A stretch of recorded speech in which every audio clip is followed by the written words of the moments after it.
নমস্কার বন্ধুরা, আজকে আমরা চলে এসেছি একটা মাছের রেসিপি নিয়ে, পমফ্রেট ফ্রাই রেসিপি। আমরা তো পমফ্রেট মাছের ঝাল বা ঝোল অনেক খাই, এবার আমরা একটা খুব চটজলদি পমফ্রেট ফ্রাই রেসিপি দেখাবো। তোমরা দেখতে থাকো, পুরো রেসিপিটা তোমরা ফলো করো। মাছটাকে এরকম চিড়ে নিয়েছি, নুন মশলা যাতে ঢুকে যায়। এরপর আমরা স্বাদ অনুযায়ী অল্প নুন দিয়ে দিলাম। এবার একটু লেবুর রস দিয়ে দেব, আর একটু উপর থেকে গোলমরিচের গুঁড়ো ছড়িয়ে দিলাম। এবার এটাকে আমরা মেখে 10 মিনিট রেখে দেব। আমরা এবার মিক্সিতে একটা পেস্ট বানিয়ে নেব। তার জন্য একটা কাশ্মীরি লঙ্কা, 4টে শুকনো লঙ্কা, দানাগুলো ছাড়িয়ে নিয়েছি যাতে ঝাল না হয়, 5-6 কোয়া রসুন, হাফ ইঞ্চি আদা, 1 চামচ ধনে, গোটা ধনে, 1 চামচ গোটা জিরে দিয়ে এটাকে আমি পেস্টটা যে করলাম ওটা নিয়ে নিচ্ছি।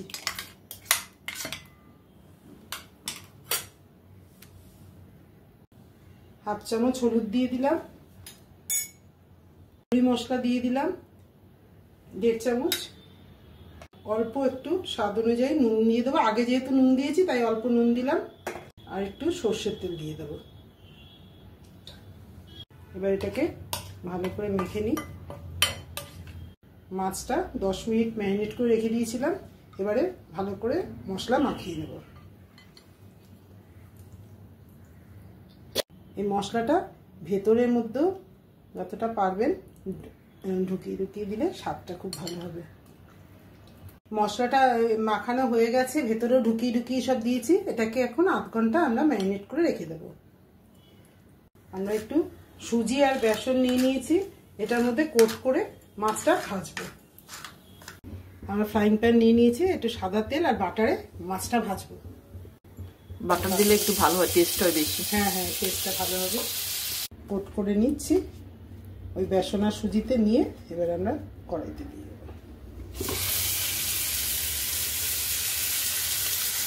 এটা একটা পিঠ হয়ে যাক, 5-7 মিনিট লাগবে, তারপরে আবার এসে আমরা উল্টে দেবো মাছটা। এখন হোক, এটা অল্প আছে।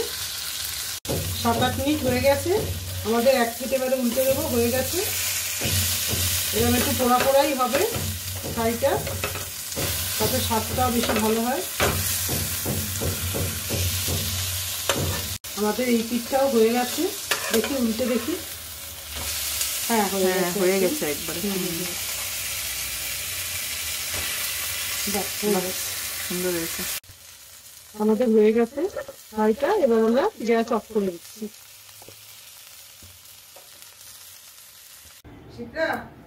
এই দেখো হয়ে গেছে, পমফ্রেট ফ্রাই রেডি। দেখো কি চটপট হয়ে গেল। বাহ, খুব সুন্দর বানিয়েছ।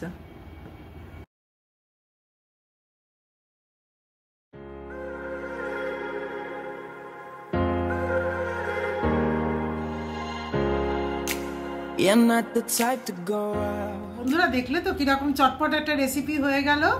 হ্যাঁ, খুব সুন্দর বানিয়েছ, আর গন্ধটাও খুব ভালো বেরিয়েছে। খুব তাড়াতাড়ি হয়ে গেল।